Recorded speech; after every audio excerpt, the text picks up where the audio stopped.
யோசிக்கிற தேவனாய் இருக்கிறீர். அதுக்காக உமக்கு நன்றி செலுத்துகிறோம். தகப்பனே, உம்முடைய கரத்திலே எங்களை முற்று முழுதுமாக ஒப்புக் கொடுக்கிறோம். எங்களுடைய சிந்தனைகளை பொறுப்படுத்திக் கொள்ளும், எங்களுடைய யோசனைகளை பொறுப்படுத்திக் கொள்ளும். பரிசுத்த ஆவியானவரே, ஆண்டவரை நீர் தாமே என்னை வழிநடத்தும்படியாக கேட்கிறேன் ராஜா. ஆண்டவர், உம்முடைய வார்த்தையை கேட்டு அதன்படி வாழ நீர் எங்களுக்கு கற்றுத்தரும்படியாக ஜெபிக்கிறேன். இயேசுவின் வல்லமையுள்ள நாமத்தினாலே ஜெபம் பண்ணி நிற்கிறோம் பிதாவே. ஆமென். அல்லேலூயா. நாங்கள் இன்றைக்கு பார்க்க போகிற பகுதி மத்தேயு 12வது அதிகாரத்திற்கு நாங்கள் கடந்து செல்வோம்.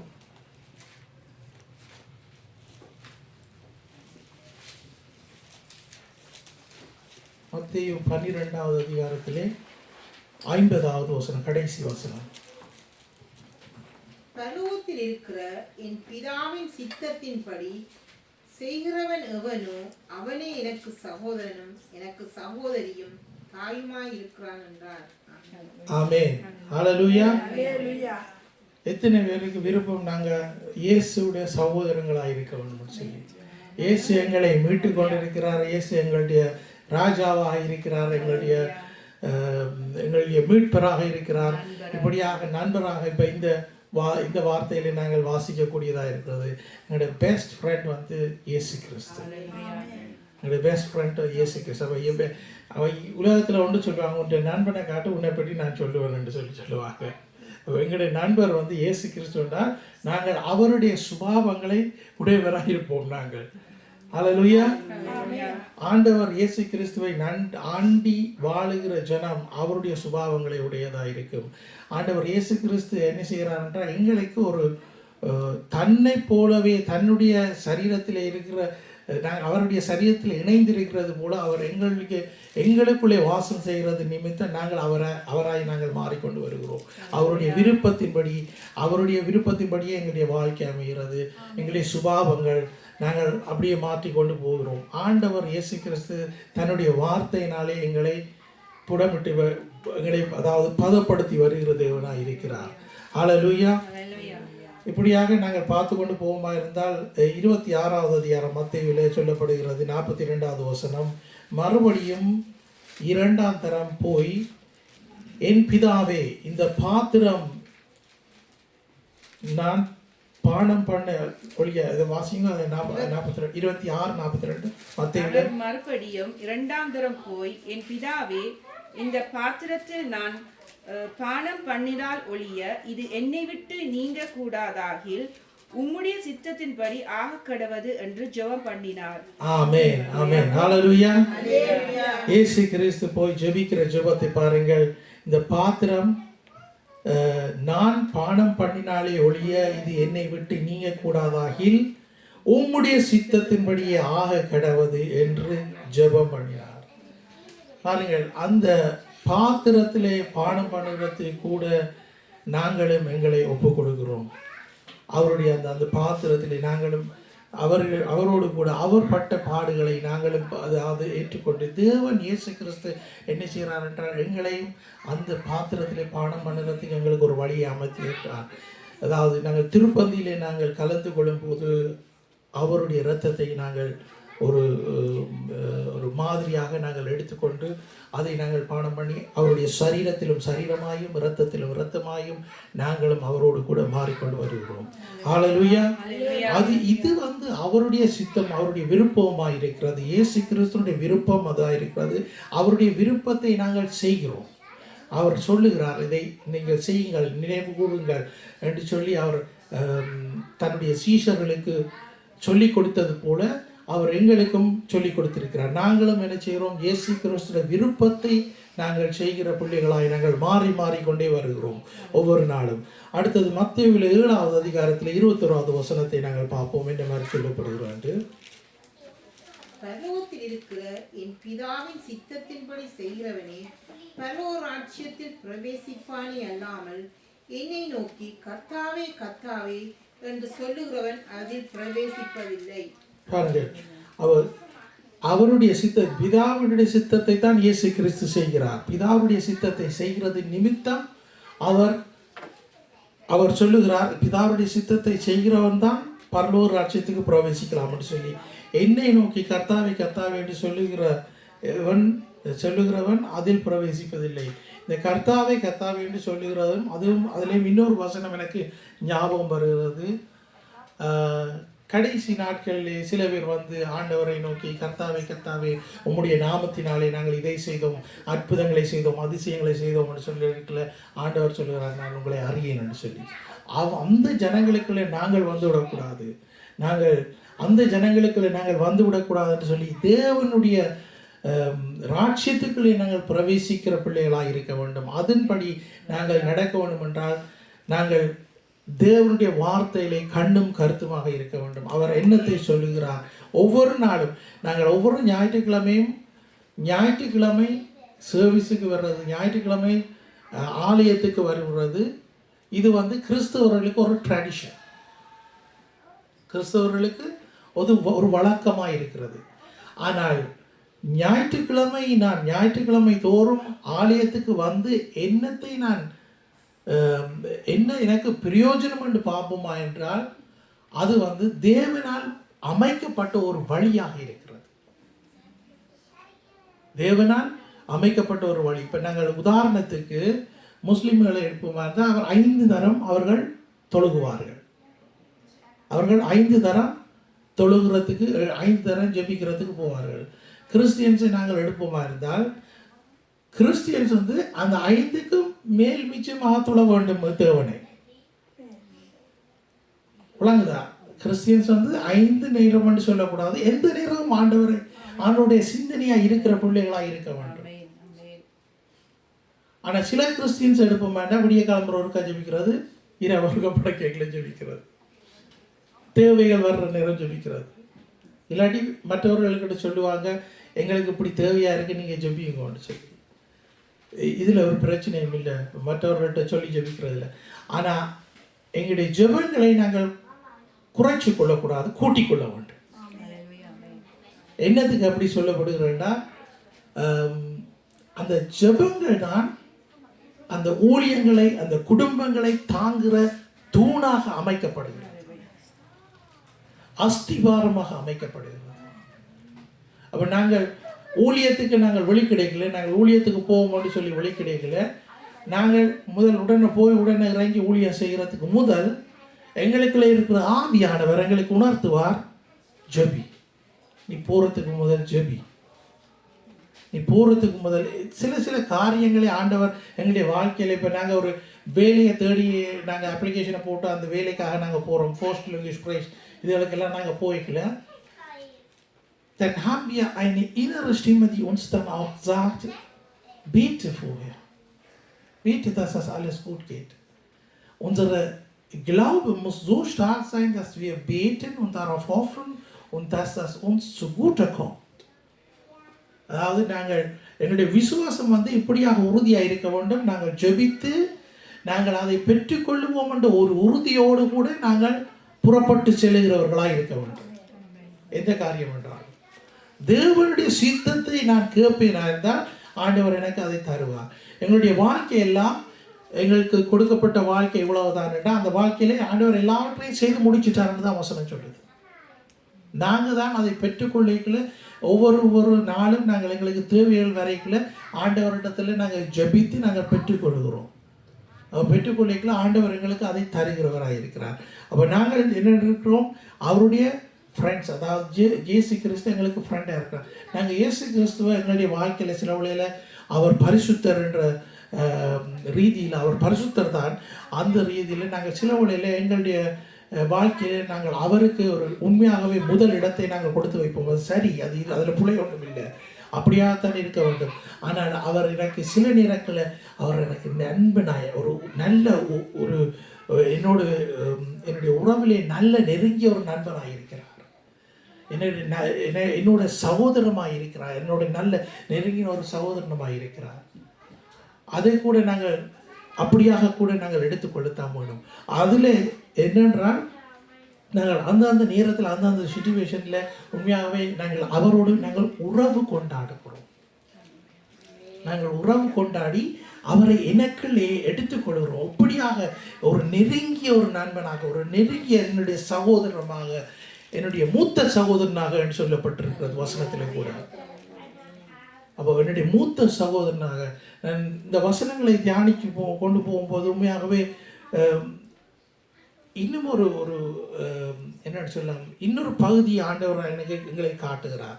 தான் பரிசுத்தராக இருக்கிறார், அவர் எங்களுக்காக அடிக்கப்பட்டார், எங்களுடைய பாவங்கள் எல்லாவற்றையும் சிலுவையில் சுமந்து தீர்த்தார், தேவ ஆட்டுக்குட்டி, ஜூத ராஜசிங்கம், இப்படியாக எல்லாம் நாங்கள் அறிந்திருக்கிறோம். ஆனாலும் அவர் என்னுடைய நண்பனாயும் இருக்கிறார், என்னுடைய சகோதரனாயும் இருக்கிறார்.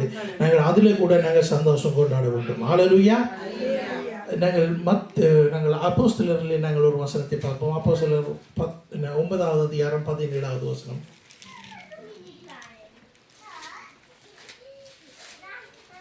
அப்பொழுது அனனியா போய் வீட்டுக்குள் பிரவேசித்து அவன் மேல் கை வைத்து, சகோதரனாகிய சவுலே, நீ வந்த வழியிலே உனக்கு தரிசனமான இயேசுவாகிய கர்த்தர் நீ பார்வை அடையும் படிக்கும் பரிசுத்த ஆவியினாலே நிரப்பப்படும் படிக்கும் என்னை அனுப்பினார் என்றான். ஆமென், ஆமென். பாருங்கள், அனனியாவுக்கு பவுலை பற்றி தெரிஞ்சிருந்தது. என்னண்டு, அனனியாவுக்கு ஆண்டவர் தரிசனத்தில் சொல்லுகிறார், கனவுல சொல்லுகிறார், அப்படி நீ போய் இந்த சவுலை நீ இப்படி சந்திச்சு அவருக்கு ப்ரே பண்ணணும்னு சொல்லி. அப்போ அவர் சொல்கிறார், நான் போக மாட்டேன். அவர் கிறிஸ்தவர்களை தேடி சாக்கொழுற ஆள், தேடி அவர்களை வெட்டுற ஆள் என்று சொல்லி அவர் மறுதளிக்கல. அவர் அப்படியாக சொல்லுகிறார். ஆனால் திரும்ப ஆண்டவருடைய வசனம் சொல்லி அவர் போய் அந்த இடத்துல என்ன சொல்லுகிறார், இயேசு கிறிஸ்து கர்த்தராகிய நீ பார்வை அடையும் படிக்கு பரிசுத்த ஆவியினால் நிரப்பம் படிக்கும் என்னை அனுப்பினார்.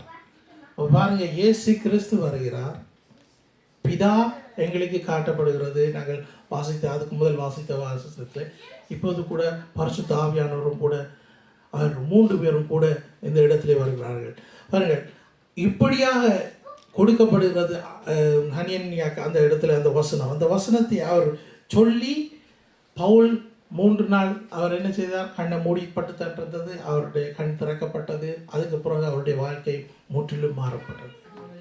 முற்றிலும் மாறி அவர் இயேசு கிறிஸ்துவை அண்டிக் கொண்டார். இயேசு கிறிஸ்துவாக பாருங்க, இப்படி நினைச்சு பார்ப்போம். நாங்கள் எங்களுடைய பாடுகளுக்காக இயேசு கிறிஸ்து பெரிய கணக்க பாடுகளை எங்களுடைய தனக்கு மேலே சுமந்து கொண்டார். என்ன பவுலை பற்றி நாங்கள் வாசிச்சுட்டு போக மாட்டோம். பவுலு கணக்க பாடுகளுக்கு கூட தான் போயிருக்கிறார். பவுல் 3 தரம் 4 தரம் சுவிசேஷம் அறிவிக்கிறதுக்காக போயிருக்கிறார். அப்போ அதுலேயே அவர் பட்ட பாடுகள் அநேகம். ஸ்ட்ரைக்கில் போட்டாங்க, ஜன்னலுக்குள்ள அழுகிறார், அப்படியா கணக்கு பாடுகளை பட்டு தான் பவுல் இப்படி. ஆனால் அதுக்கு முதல் அவருடைய வாழ்க்கை மற்ற பக்கமாக தான் இருந்தது. அவர் தான் மற்றவர்களுக்கு கரைச்சல் கொடுக்கிறவராக இருந்தார். ஆனால் இப்போ ஆண்டவர் அவரை மாற்றி இப்படியாக செய்தார். இப்படியாக தன் தேவனுடைய வார்த்தை வரும்போது என்னென்றால், நடக்காத காரியங்களை எல்லாம் நடக்க வைக்கிறது தான் தேவன். நாங்கள் எங்களுடைய சிந்தனைக்கு நாங்கள் எடுத்துக்க பார்க்க மாட்டோம். எனக்கு இப்போ நிலையில் வர்றது நான் உங்களுக்கு சொல்கிறேன், ஆண்டவர் எங்களுக்குன்னு சொல்லி ஒரு ஆலயத்தை தருவாரான்னு சொல்லி ஒரு எதிர்பார்ப்போடு இருப்போம். அது தருவார் ஆண்டவர். ஆமென். நாங்கள் விசுவாசிக்கணும். ஆண்டவர் எங்களுக்குன்னு சொல்லி ஒரு ஆலயத்தை தருவார். நாங்கள் அப்படியாக நாங்கள் ஒரு ஒரு குறிக்கோளோடு கூட, ஒரு விசுவாச உறுதியோடு கூட நாங்கள் வாழ கற்றுக்கொள்ள வேண்டும்.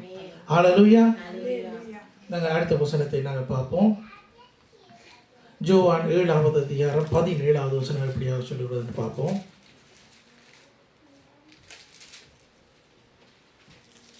அவருடைய சித்தத்தின்படி செய்ய மனதுள்ளவன் எவனோ அவன் இந்த உபதேசம் தேவனால் உண்டாயிருக்கிறதோ நான் சுயமாய் பேசுகிறேனோ என்று அறிந்து கொள்ளுவான். ஆமென், ஆமென். பாருங்கள், தேவனுடைய சித்தத்தை படி செய்கிறதுக்கு நாங்கள் மனதுள்ளவனாக இருக்கணும். எங்களுடைய அந்த உபதேசம் தேவனால் உண்டாக்கப்பட்டது. தேவனால் உண்டாக்கப்பட்ட அந்த காரியங்கள் நாங்கள் சுயமாய் நாங்கள் பேசக்கூடாது. நாங்கள் சுயமாய் நின்று, அதாவது தேவனிடத்திலே நாங்கள் மற்றவர்களை வழிநடத்திக்கல, எங்களுடைய சாட்சியை நாங்கள் சொல்லலாம் அவர்களுக்கு. ஆனால் நாங்கள் சுயத்திலே சில காரியங்களை நாங்கள் அவர்களுக்கு சொல்ல தேவையில்லை. நாங்கள் காட்டுகிறது எல்லாம் என்னென்றால், நீ இயேசுவை நோக்கிப்பார், நீ இயேசுவை நோக்கிப்பார். எங்களுக்கு ஆண்டவர் ஒவ்வொருத்தருக்கும் ஆண்டவர் ஒவ்வொரு தாளந்தை தந்திருக்கிறார். அந்த தாளந்தை வைத்துக்கொண்டு நாங்கள் சும்மா இருக்கக்கூடாது. அந்த தாளந்தை வைத்து நாங்கள் யூஸ் பண்ணிக்கல இயேசு கிறிஸ்துவை நாங்கள் காட்ட ஒரு வேண்டியதாக இருக்கிறது. முற்று முழுதுமாக அவரிடத்திலே நாங்கள் எங்களுக்கு யாரை நாங்கள் அறிஞ்சாலும் நாங்கள் வந்து உங்களுக்கு உதாரணமாக சொல்கிறேன். ஊழியத்துக்கு போன இடத்துல ஒரு மூன்று யங் படியங்களை நான் சந்தித்த இடத்துல உடனே போன உடனே நான் கேட்டேன், அப்போ என்னத்துக்கு வந்த நீ இப்படி சும்மா வாயால் என்ன கேட்டேன் அப்படி wie geht's dir, warum bist du hier? இவ்வளோ தான் நான் கேட்டேன். நான் கேட்க ich wollte ein bisschen gucken und அவர் கேட்டார் என்னட்ட warum bist du hier? என்ன நான் சொன்னது அவருக்கு பதில் வந்து நான் உன்னை தேடித்தான் வந்தேன். நான் இவ்வளவு சுலபமாக தான் சுவிசேஷம் சொல்கிறது. நான் உன்னை தேடித்தான் வந்தேன் நான். இப்போ இந்த அவரோட கையை கொடுத்து என் பேர் என்ன, நான் இந்த இடத்துலேருந்து வந்திருக்கிறேன், நான் இந்த இடத்துலேருந்து இருக்கிறேன், என்னத்துக்கு என்ன தேடி வந்தேன், நான் உனக்கு இயேசுவை பற்றி சொல்கிறதுக்கு நான் வந்திருக்கேன். இவ்வளோதான். இதுக்கு பிறகு ஸ்டார்ட் பண்ணினது மிச்சம் ஆண்டவரை வழி நடத்தி போனார். அவ்வளோ சுலபமாக. அதாவது ஒவ்வொருத்தரையும் நாங்கள் காணாதாக்கள் கண்டாக்களோட நாங்கள் போய் நல்லா கதைப்போம். பழக்கப்பட்ட ஆக்களோட நல்லா போய் கதைப்போம். பழக்கப்படாத ஆக்களோட கூட நாங்கள் அவர்களோடு கூட நாங்கள் பிகேசிய பஸ்மாசு அப்படியாக நான் தொடங்கிடலாம். இது எல்லாத்துக்கும் என்ன, ஆண்டவர் எங்களுக்கு கூட ஒரு அன்பை வெளிப்படுத்தி கொண்டிருக்கிறார். மற்றவர்களுக்கு எங்களுக்கு கூடாக மற்றவர்களுக்கு வெளிப்படுத்திருக்கிறார். சில நேரத்தில் ஊழியத்துக்கு வெளியில் போய்க்கல ஒரு பிளாக்காக தான் இருக்கும், ஃபுல்லாக பிளாக்காக தான் இருக்கும். என்னத்தை செய்கிறேன்னு தெரியாது. அந்த நேரத்தில் நாங்கள் சும்மா நின்று அங்கே இங்கே நோட் பண்ணினா யாராவது ஒரு ஆண்டவர் காட்டுவார். அப்படியாக கூட சில பேர்களுக்கு காட்டியிருக்கார். இதுதான் எங்களுடைய தேவனுடைய ராட்சியம் கட்டப்பட வேண்டும். அவருடைய அன்பு எங்களுக்குள்ளால் வெளிப்பட்டு தேவனுடைய ராட்சியம் கட்டப்பட வேண்டும். எங்களுடைய மூத்த சகோதரனுடைய அன்பு, இயேசு கிறிஸ்துவனுடைய அன்பு, இப்படியாக நாங்கள் அதை சொல்லலாம். எங்களுடைய மூத்த சகோதரன் எங்களை நேசித்ததினால் நாங்கள் அவரோடு கூட அன்பாக இருக்கிறோம். நாங்கள் அவரோடு அன்பாக இருக்கிற நிமித்தம் ஆண்டவர் கடைசியாக என்னன்னு சொல்லியிருக்கிறார், எல்லாவற்றையும் கொண்டு சொல்லியிருக்கிறார். கடைசியாக உன்னை போல் உன் அயலானை நேசி, உன்னை போல உன் அயலானை நேசி. ஆண்டவர் அதாவது பைபிளில் நாங்கள் பார்ப்போமா இருந்தால் கொடுக்கப்பட்ட கட்டளைகள் கற்பனைகள் அநேகம். இதுகளுக்கெல்லாம் மனுஷன் கட்டுப்பாடுத்த இல்லாமல் போயிட்டுது. மனுஷனால இதையெல்லாம் செய்ய இல்லாமல் போயிட்டு தேவனுடைய ஆவியானவரை வந்து அவனை உருமாற்றி கொண்டிருக்கிறார். தேவனுடைய ஆவியானவர்னால் ஒவ்வொரு நாளும் நாங்கள் புதிதாக்கப்பட்டு இருக்கிறோம். ஒவ்வொரு நாளும் நாங்கள் எங்களுடைய பழக்கத்திலே நாங்கள் சில பிள்ளைகளை விட்டு கொண்டு வருவோமா இருந்தால் அந்த பழக்கத்தை கூட திருத்துறதுக்கு தேவ ஆவியானவர் எங்களுக்குள்ளே இருக்கிறார். ஹல்லேலூயா. பாருங்க, நாங்கள் அடுத்த வசனத்தை நாங்கள் பார்ப்போம். லூக்காவில் எழுதியிருக்கிற வசனம் லூக்கா 8:21.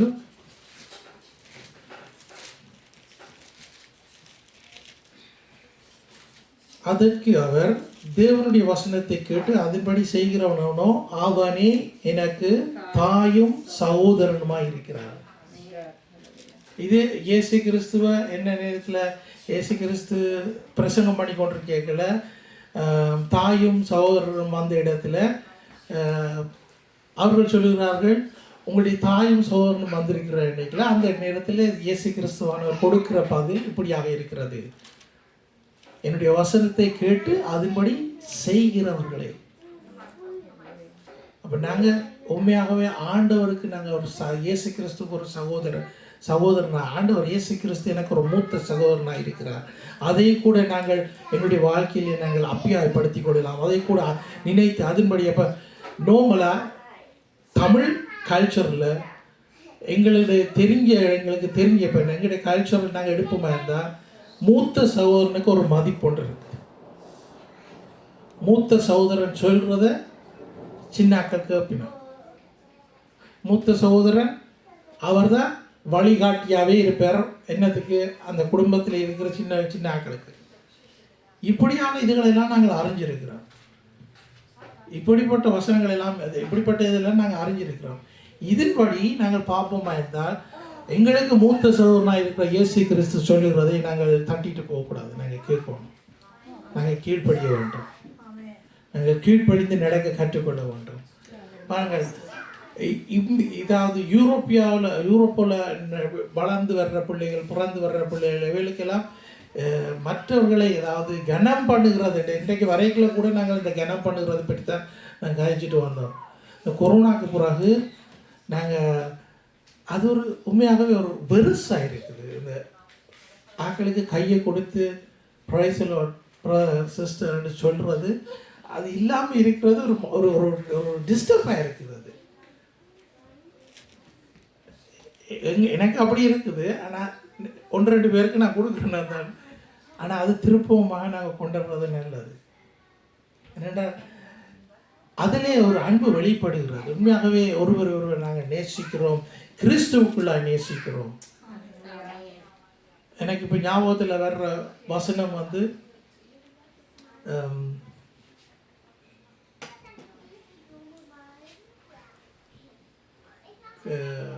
சகோதர சிநேகத்திலே ஒருவர் கனம் பண்ணுகிறதே ஒருவருக்கொருவர் முந்திக் கொள்ளுங்கள்.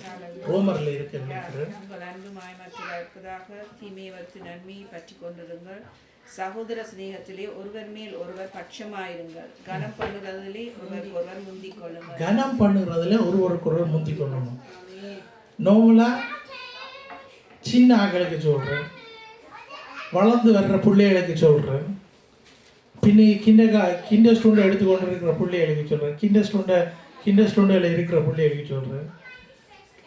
நாங்கள் இங்கே வரைக்கல முந்தி வந்த வேண்டாம். முந்தி மைக் மார்க் ஜெர்சன் மற்ற நாங்கள் எல்லாம் சின்ன கேட்கல பெரியாக்கள் வரைக்கல அவர்களுக்கு போய் நாங்கள் கையை கொடுத்து நாங்கள் ப்ரைஸில் சிஸ்டர்ன்னு சொல்லுவோம். இதுகள் எல்லாமே இல்லாமல் போய்விட்டது. அதுகள் அதாவது சின்ன பிள்ளைகள் பெரியவர்களை கனம் பண்ணணும். சின்ன பிள்ளைகளுக்கு சொல்கிறேன், சின்ன பிள்ளைகள் பெரியவர்களை கனம் பண்ணணும். அது ஒரு திருப்பம் அதை கொண்டு வர்றது நல்லது. இது உண்மையாகவே அவர்களுக்கு தெரியும் இப்படியாக நடக்க வேண்டும், இது எங்களுடைய முறை என்று சொல்லி. அல்லேலூயா. அடுத்த வசனம் சொல்லுகிறது, மத்தேயு 6வது அதிகாரம் 9வது வசனம் சொல்லுகிறது, நீங்கள் ஜெபம் பண்ணிய விதமாவது பரமண்டலங்களில் இருக்கிற எங்கள் பிதாவே உம்முடைய நாமம் பரிசுத்தப்படுவதாக. பாருங்கள், பரிசுத்த ஆவி, இயேசு கிறிஸ்து, பிதா, இவர் 3 பேரும் இந்த எடுத்த தீமுக்களே வந்துட்டுனா அவர்களும் கூட எங்களுக்கு அவர் தான் எங்களுக்கு எல்லாமா இருக்கிறார். நாங்கள் எப்படி என்ன எடுத்தாலும் எங்களுக்கு நாங்கள் விட்டுட்டு போயிடலாம். இயேசு எங்களுக்கு வேண்டாம்னுட்டு நாங்கள் பரிசுத்த ஆவியானவர் பிடிச்சி கொள்ளையிலாது. பரிசுத்த ஆவியானவர் எங்களுக்கு வேண்டாம்னு சொல்லிட்டு இயேசுவை பிடிச்சி கொள்ளையிலாது. அதே மாதிரி பிதாவை தனியே நான் பிதா தான் எனக்கு வேணும்னு சொல்லி பிதாவை நான் பிடிச்சி கொள்ளையில. இந்த 3 பேரோடையும் எங்களுக்கு இருக்கிற ரிலேஷன்ஷிப் எந்த நாளும் புதுப்பிக்க வேண்டும், புதுப்பிச்சு கொண்டு வர வேண்டும். நாங்கள் ஒவ்வொரு ஸ்டெப்பாக நாங்கள் ஏறி போக வேண்டும். இன்னுமாய் கூட அவர்களை நெருங்க வேண்டும். சில பேருக்கு பரிசுத்த ஆவியானவரோட டச் இருக்காது. ஆனால் இயேசு இயேசு இயேசு இயேசு ஒன்று இருப்பாங்க. அது சில இப்போத்திய காலங்கள் அப்படியாக போய் கொண்டிருக்கிறது. இதில் சொல்லியிருக்க எந்த பாவம் மன்னிக்கப்படுவாங்க, பரிசுத்த ஆவியானவரோட பாவம் மன்னிக்கப்படவே மாட்டார்கள். என்ன பாவம் மன்னிக்கப்படும், ஆனால் பரிசுத்த ஆவியானவர் நாங்கள் மறுதளிக்கக்கூடாது. அவர் நாங்கள் உண்மையாகவே அவர் இருக்கிறார், அவர் எங்களுக்குள்ளே வாசம் செய்கிறார் என்ற ஒரு உணர்வு எங்களுடைய வாழ்விலே அமைக்கப்பட வேண்டும். அப்போ ஒவ்வொரு நாளும் நாங்கள் ஜெபித்து நாங்கள் எங்களுடைய நாளை நாங்கள் ஆயத்தப்படுத்திக்கல. முதல் அவரோட தான் எங்களுக்கு மீட்டிங், எங்களுடைய மீட்டிங் வந்து அவரோட தான் முதலாவது. ஸோ அந்த மீட்டிங்கில் பரிசுத்த ஆவியானவர் என்ன சொல்லுகிறார் என்றதை நாங்கள் காது கொடுத்துக்கணும். இன்றைக்கு கூட ஆண்டவர் உங்களோடு பேசியிருப்பார். ஆமென்.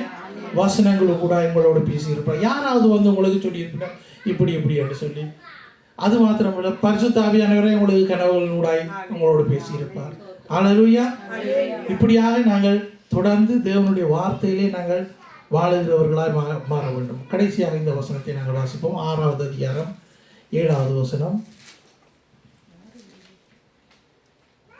அப்பொழுது வேத பாலகரும் என்னிடத்தில் வந்து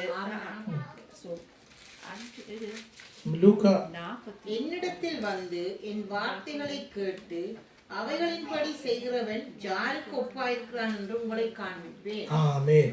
பாருங்கள், அப்போ யாருக்கு ஒப்பா இருப்பேன் என்றால் அடுத்த வசனம் உங்களுக்கு கடைசி வசனம் ரோமர் 8:29 தம்முடைய குமாரனை அநேக சகோதரர்களை முதற்பேறானவர்களை பொருட்டு தேவன் எவர்களை முன்குறித்தார்களோ அவர்களை தம்முடைய குமாரனின் சாயலுக்கு ஒப்பாக முன்குறித்திருக்கிறார்.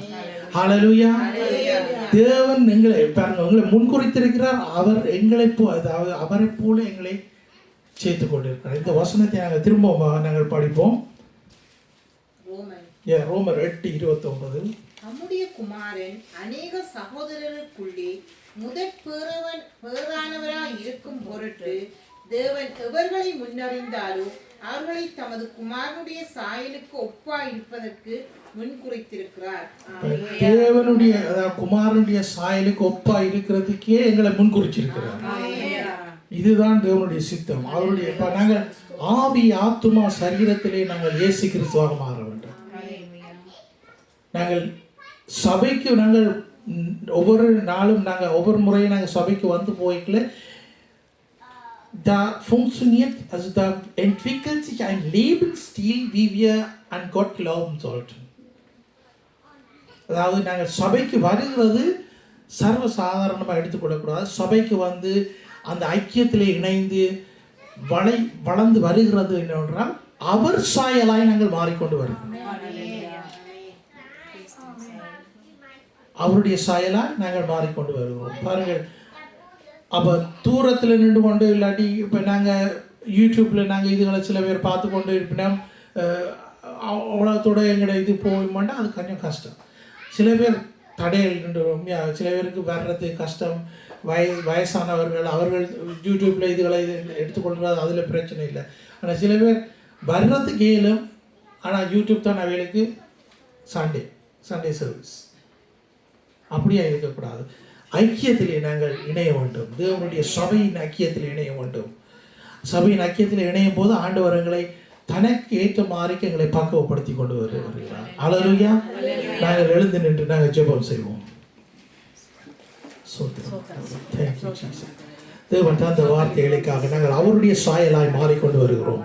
ஹல்லேலூயா. சோத்திரம். ஆண்டவரே உம்மை சோதரிக்கிறோம், துதிக்கிறோம் ராஜா.